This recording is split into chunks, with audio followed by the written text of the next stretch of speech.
What is up everyone, and welcome to some more F1 23 My Team Career Mode. And if you haven't figured it out already, I am not very well, so this one may not go amazingly, but we're going to try and persevere through it, and hopefully it'll be alright.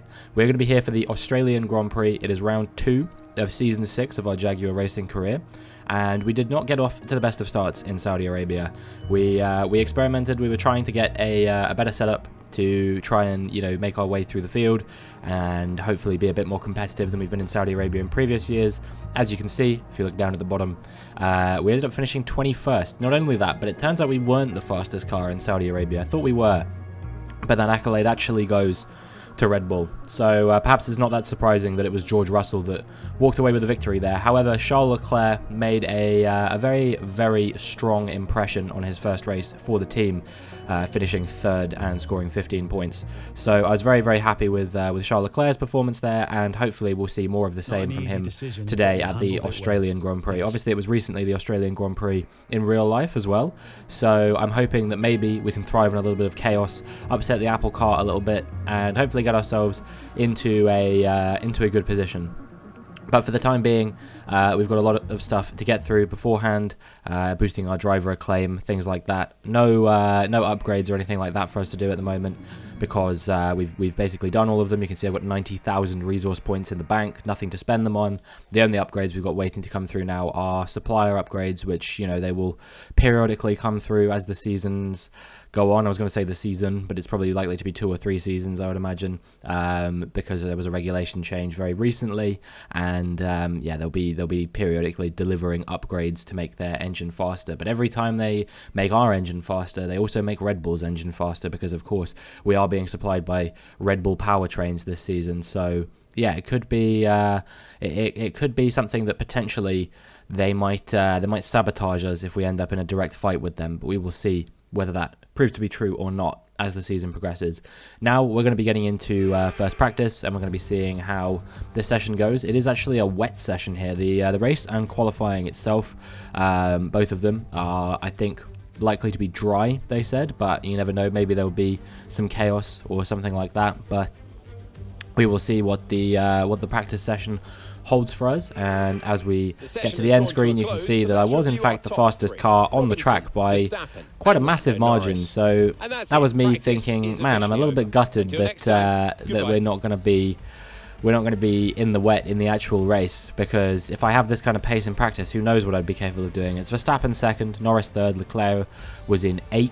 And also the brand new driver in Ferrari, Johan Daruvala, ended up finishing 7th there. So hopefully he'll be able to have a bit more of a competitive session than he had in Saudi Arabia, because that was not a great race for him. Finished outside the points in a Ferrari, not really good enough, and you would expect a lot more from a Ferrari driver, especially with Max Verstappen. I think actually he was also outside the points, so maybe the Ferrari's just not that competitive this season. But anyway, here we go into qualifying.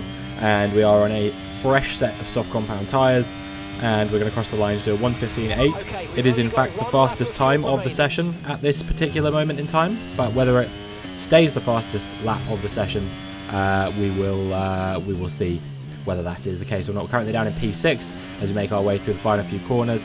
Went a little bit deep into the penultimate corner, and that cost me a little bit of time, but we're still going to be improving by about 3/10 across the line. So 1:15.5, and that is good enough to see us through in P2. Okay, so one person went faster than us, but all in all, I think that's a fairly successful Q1. Hopefully we can keep fighting in Q2. It was Jack Doohan in the Haas that went fastest. My former teammate thrust him out of the team, and he crops up once again, beating us to P1 in Q1. But, you got to be there at the end, and some of the drivers who won't be there at the end include Sargent, Pourchaire, De Vries, Joe, Stroll, and the brand new Ferrari driver of Johan Daruvala is out in P22. A very, very disappointing session for the Ferrari driver, and he's really got to get on top of that quickly, because they won't stand for that. If Daruvala can't get on top of these performances and Doohan keeps outperforming the car in the Haas, I could see a mid-season driver swap between those two teams, quite frankly. Doohan, frankly, is too good to not be in a top team. He couldn't quite cut it in my team, but I think that he definitely, belongs in like an Alpine or an Aston Martin or a team like that, and I'm kind of surprised neither of those teams went in for him. We crossed the line in Q2 on a used set of soft compound tyres this time. It's a 1:16.7, not a very fast time, so we're going to have to find quite a bit of improvement on our second flying lap here. You can see we're all the way down in P16 actually. Seems like Jack Doohan is going to be out, although I don't think he's finished his second run.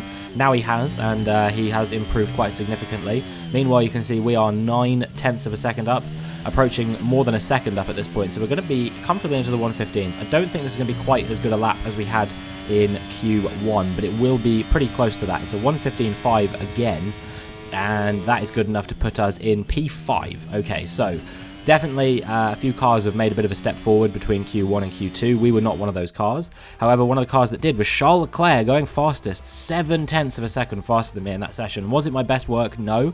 But yeah, really solid performance from him. And we're P1 and P5 after that. Knocked out Lando Norris. My championship rival of seasons gone by will not be taking any further part in qualifying. Ocon, Magnussen, Tsunoda, Fittipaldi, and Max Verstappen in the Ferrari again. P16 for the Ferrari driver. Ferrari having a torrid season right now with these two drivers. You would expect Max Verstappen would be delivering consistent top 10s at minimum, no matter what car he's driving. You know, you think back to the Toro Rosso years back in 2015, 2016, but he's just not been able to get on with any machinery he's been driving since that Red Bull that he left after 3 seasons of not being able to really deliver in that car.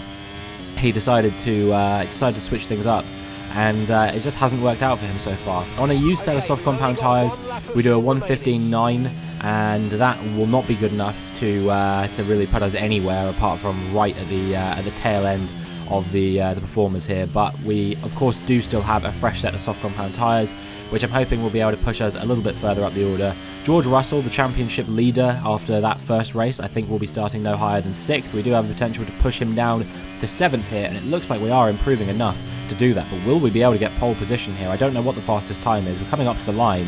It's a 1:15.2, a very strong lap. Is it pole position? No, it's P3. It's pretty decent, but we definitely have room to move forward in the race tomorrow. And with qualifying complete, let's review our top 3 today. Albon, Leclerc and Robinson. Goodbye for now then, but we are really just getting started. Make sure you join us again for Lights Out tomorrow. So it's Albon getting pole position there, but Charles Leclerc delivers when it matters. P2, he'll be starting on the front row of the grid. Hopefully we'll be able to see a good performance from him, and then it's myself in P3. Both of the Red Bulls 6th and 7th. That's what I like to see when we're involved in a bit of a battle with those guys, but obviously it's still a 29 lap race ahead, and hopefully we'll be able to capitalise on our superior starting when we get into the Australian Grand Prix. Few places embrace Formula One like Melbourne. It is a truly brilliant sentence to say. Welcome to the Australian Grand Prix.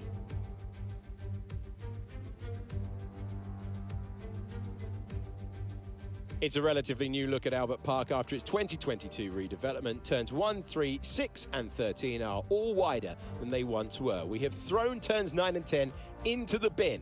We do still have 3 DRS zones that will give our drivers that opportunity to overtake. It's time to take a look at our starting grid for today's race. What a great lap from Alexander Albon yesterday. He'll start from pole position, and it's Charles Leclerc in P2.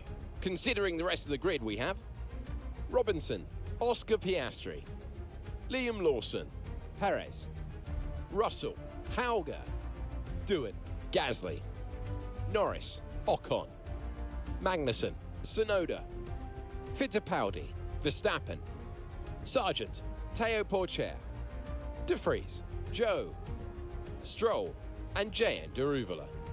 Now, it's almost time for Lights Out, so let's go down to the track. And it is great to be joined once again in the commentary box by Natalie Pinkham. Nat, how has the sport changed in your time working in it? Now, let's kick off our conversation with Alexander Albon. What a quality performance. The big question, though, is how does that translate on race day? Can they hold on to that lead? Beside that, of course, any kind of turn 1 incident could completely turn the race on its head. Let's keep our fingers crossed everyone can get through in one piece. Well, it looks like the strategy here is going to be a medium hard. Obviously, because that practice session that we ran in was wet, we didn't get a chance to do a race strategy proper, so I have no idea what our tyre wear is looking like here, whether we are, you know, good on tyres, bad on tyres. It's going to be interesting to see whether we should have maybe gone a step softer here. But you know, we did obviously use all 4 sets of softs in qualifying, so that doesn't leave us with too much to do here. Now, a little bit of a fun fact, and maybe a little bit of a peek behind the curtain here. This is actually the second race start I had to do in Australia, because the first one, my screen just went entirely black on lap 5, and the race was still going on, but I couldn't pause or do anything. So I opted to restart the race, and this is take 2 now. So we will see what we can do as the lights come on, and the lights go out.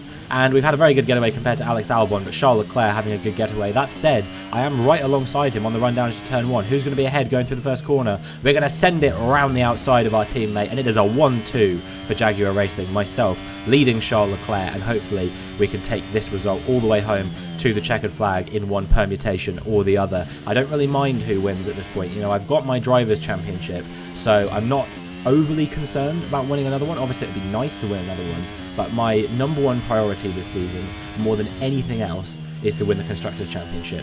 And, well, so far, it's been Charles Leclerc who's delivered this season when I haven't. And he's delivered a result that is far better than any result that Jack Doohan really got last season, apart from that one podium he had in Zandvoort. But now, he's going to hopefully go one better than getting on the podium and maybe go for the win here in this race as he overtakes me through that area. And well, we actually go off the track a little bit there, and that allows Sergio Perez to go through as well. I just hit the corner a bit too wide, but are we going to dive back up the inside of Sergio Perez? We make a bit of contact there with his rear tyre, and I think we actually have some very minor front wing damage there, so hopefully that doesn't affect our performance too much. But what it does mean is that Charles Leclerc is going to break away from us quite significantly. Have we managed to stay within his DRS range? Yes, we have. But of course, don't forget that this is F1 23, where the DRS is still enabled after 2 laps. Obviously, in real life now, it's enabled after just 1 lap, which has already led to some quite exciting moments in Formula 1. If you think about that overtake that Charles Leclerc did on that Carlos Sainz did on Max Verstappen in the Australian Grand Prix, would not have been possible potentially if that DRS hadn't been a thing. This is Jack Doohan, who had a really strong performance in qualifying. I think he was 8th in the end, but he will be taking no further part in this race. Mechanical failure here on lap 3, and he will be pulling off to the side of the road, and he will become the first retirement of the Australian Grand Prix. Nothing really happened for a while after that. Alex Albon, you know, he fell back. Sergio Perez, I think he had some kind of issue that meant he kind of fell back through the field as well. So I was in a bit of a no man's land. Charles Leclerc was, you know, pulling away from me quite significantly, but Albon and Piastri and maybe even Lawson as well were all catching me. So it was quite important for that reason that I got on top of my pace. And very quickly I realised that wasn't necessarily going to be possible. I don't really have amazing pace around here compared to some of the races that you've seen from me in the past. So my goal here was quite simple, really. I just wanted to be as much of a nuisance to Alex Albon as I could possibly be, to increase that gap to Charles Leclerc out front, to maximise the chances of my teammate winning there. So we're going to try and dive back around the outside of Alex Albon. If there's one thing I wasn't really struggling on here, it was the tyres. I was struggling for pace generally, yes, this is true, but in terms of, you know, going around the outside of cars and things like that, that wasn't really the issue. It was more in a straight line. I wasn't really able to be particularly competitive with the cars around me. So you can see that Alex Albon now, with the DRS, is going to go for a move into turns 9 and 10, I believe these now are. And yeah, he actually goes a bit deep. He did kind of what I did, but we don't really capitalise on it because we go onto the grass there and that holds us up. But we're still going to go for a move up the inside of Alex Albon, and we make the move. Perfect braking performance there. That was exactly what we wanted, and that has held up Charles Leclerc, an absolute treat there. And or it hasn't held up Charles Leclerc, but it's held up Albon, which has done a good thing for Charles Leclerc, is what I should say. Charles Leclerc now out in front by 8 seconds. As you can see, this is Lando Norris. He went for a move on one of the Alpines there, but he will now be retiring from the race as one of the Ferraris is pitting quite early. And yeah, you can see that as that was going on, we also are coming under pressure from Alex Albon now. Will we be able to hold on to the position still from Alex Albon as he goes for a move into turn 1? His teammate retires from the race, as we just saw, And yeah, we do once again hold on to this P2. Charles Leclerc, the gap is now 8.5 seconds out in front to him. I am being the perfect wingman to Charles Leclerc right now in a race where I know I don't have the pace to contend for the win. I'm just going to do everything I can to make sure that I can hold on to at least a victory for the team, even if the victory won't be personally coming my way. We come into the pits at the end of lap 13, 1 lap before planned, but I did a bit of a calculation to make sure that it was definitely going to be possible, and yeah, a good stop onto the hard compound tyres, and now we're going to see if we can go for a bit of an undercut on the cars around us. I don't know if there's anyone that is sort of near us on the sort of there doesn't seem like there's anyone particularly near us on the track as we exit the pit lane. However, I didn't have a particularly clean outlap. You can see Ocon caught me by quite a significant amount on those medium tyres, and that was making me think, oh, maybe I'm not going to go for an undercut after all. And you can see Oscar Piastri, who was behind us, is coming out of the pits ever so slightly ahead of us, and we just about managed to stay ahead of him as his teammate Kevin Magnussen sets the fastest lap there. We just about managed to keep ahead of Oscar Piastri, but it was very, very close between the two of us, and he is going to go for a move on us. And all this is going to be doing, now that I've warmed up my tyres and hopefully I'm not on for such a scruffy lap anymore, all that this is doing is holding me up and decreasing the likelihood I'm going to undercut the likes of Albon and the other cars who we were racing with, like Liam Lawson as well. We do manage to come out ahead of Dennis Hauger, but you can see Lawson and Albon are quite comfortably ahead of me there. We get a good exit from turn 1. The pit exit doesn't favour you in turn 1, so you end up having to take a very slow line through there, and that's exactly what Liam Lawson had to do. However, we have almost certainly been overcut by Alex Albon, so I bang on about the undercut meta constantly, over and over again, and on this instance it has not worked for me whatsoever. You can see I'm all over the road right now, really struggling to keep it on track, and as a result Alex Albon has broken out of that DRS range, and we are going to fall down to what will be net P3 once that Red Bull out in front, which I believe is George Russell, pits, maybe at the end of this lap, but not clear when it is that he'll be pitting. Liam Lawson makes his way through up into what will be P3, so Liam Lawson currently running in the podium places. However, I don't know if he will finish there. I don't know if that Williams has quite got the pace to contend for podiums.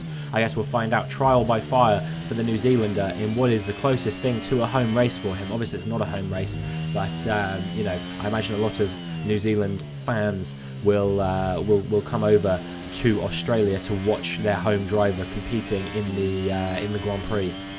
And yeah, we have been booted off the podium now, so we're going to have to try really hard to hold on to these positions. You can see George Russell coming out the pits there, and I think he's pulled off somewhat of an overcut as well. We do manage to get back past him, much like we did to Liam Lawson on the previous lap, but obviously we know what happened there. Liam Lawson ended up getting back ahead of us after the fact, so all of a sudden on these hard compound tyres, I am feeling fiercely uncompetitive on these tyres, and I am really starting to worry about the performance of my car. You can see Lawson now broken out of that DRS range, but Russell very comfortably in the DRS range, and he has pushed us down to P5. If we don't get on top of this performance soon, we're going to find ourselves not just off the podium, potentially outside of the points, and this would be our second pointless race in a row if that happens. I need to get on top of this performance right now, but I just seem to be getting slower and slower as the laps go on. I don't really know what the issue is here. I know that Russell is on, 3 lap younger tyres than me, but the performance differential should not be this big. He's gapped me by nearly 4 seconds in the space of just 2 laps.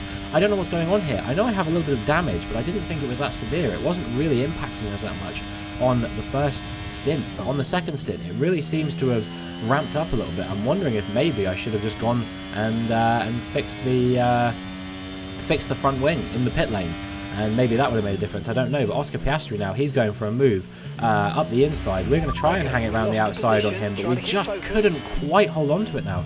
The tyre grip not there for me anymore, and this is really just very, very perplexing at this point. I really don't know what the issue is, but yeah, Oscar Piastri making his way up into P5 in his home race. I don't know why the performance has fallen away from us so dramatically here. We're being overtaken by Hauger and his former teammate Max Verstappen as well, who pulls off a very illegal overtake there, but he's made the move happen nonetheless, and now Ocon is going up the inside of us as well. He hits us, and we almost get pushed off the track there.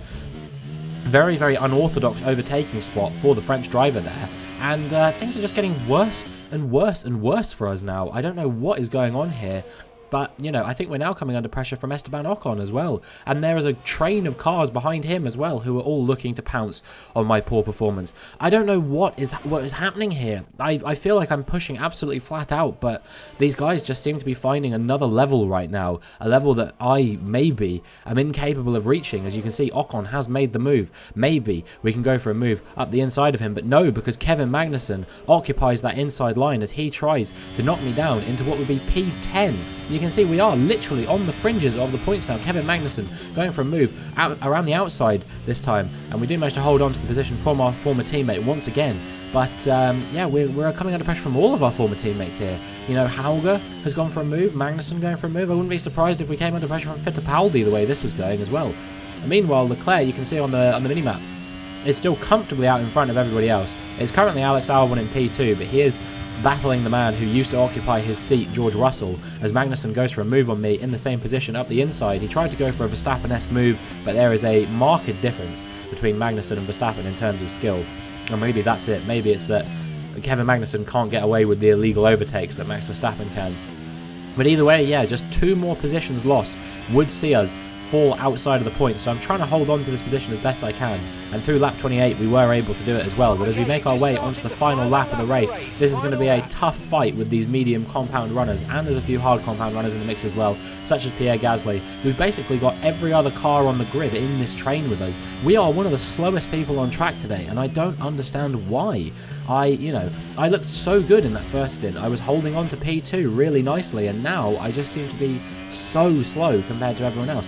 We're still holding off Kevin Magnussen. As I said, our other former teammate, Enzo Fittipaldi, getting involved here. The only one that isn't hoping to pile on the misery for me today is Jack Doohan, who was out in lap 3 here today. But Kevin Magnussen, surely he's close enough to make this overtake with the DRS, even with me burning battery all the way through the DRS zone. We're going to need it for the next DRS zone as well, because Kevin Magnussen, even though he's now ahead of us, he's going to have the DRS there as well. We have a pretty decent run through turns 9 and 10 as Charles Leclerc becomes the first driver to win for Jaguar Racing other than myself. And now we're coming under pressure from Fittipaldi, pushing us outside the points. We're going to dive back up the inside of both him and Magnussen, but we've gone too far and we go off the road, and surely that is going to destroy our chances of scoring points here today. Pierre Gasly piles on the misery. We do manage to keep Jahan Deruvala behind there, and actually we've allowed Sargent and Perez through on him there as well, as Deruvala has to back out and move fully. But we are going to round the final couple of corners here, and this has been one of the most perplexing ends to a race for me that I think I have ever had. I don't know where my performance went as we crossed the line to take P12. I do not get that at all. Am I happy that Charles Leclerc won the race? Of course. But yeah, I don't understand where our performance went. It's a mystery to me. Max Verstappen, driver of the day, P16 to about P6 or P7, I think. Strong performance from him. A great race then, and a fantastic victory here at Albert Park. So, Natalie, what made the difference out there today? Well, they are very much at one with the car, which is a cliche, but it's true. It's not an easy process, and that work is very much paying off.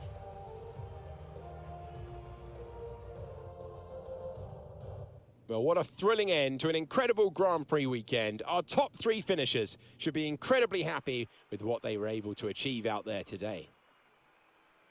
Well, Charles Leclerc, as I said, becomes the first driver other than myself to win a race for Jaguar Racing, and what a momentous occasion it is for us, as Charles Leclerc now is going to be right in that championship fight. George Russell did end up grabbing P2 off of Alex Albon, so he, I believe, holds on to the championship lead, and it is a strong performance from Alex Albon to get P3 there as well, but still, a good race for the team, as we ended up getting the victory by a big margin thanks to my defensive driving, but a poor individual performance from myself.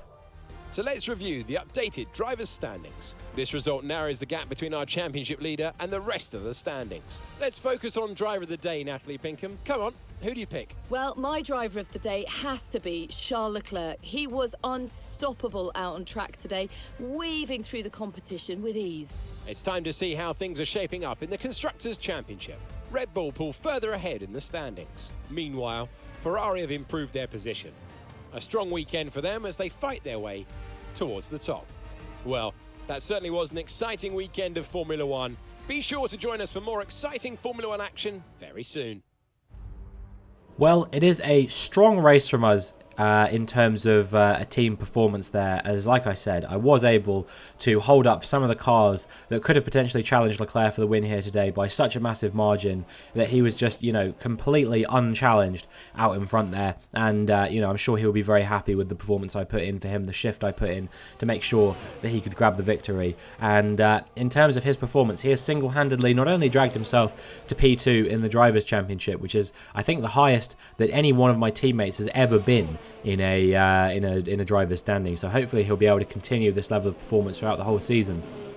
But also, he has dragged us to P2 in the Constructors' Championship as well. And we're not too far off Red Bull either. So I think, hopefully, if I can start getting on top of my personal performances as well, we should hopefully be laughing. Unfortunately, this was the race in the early part of the season that I was hoping would maybe go well for me. You've seen what I'm like in the races upcoming, like China and Baku and Miami.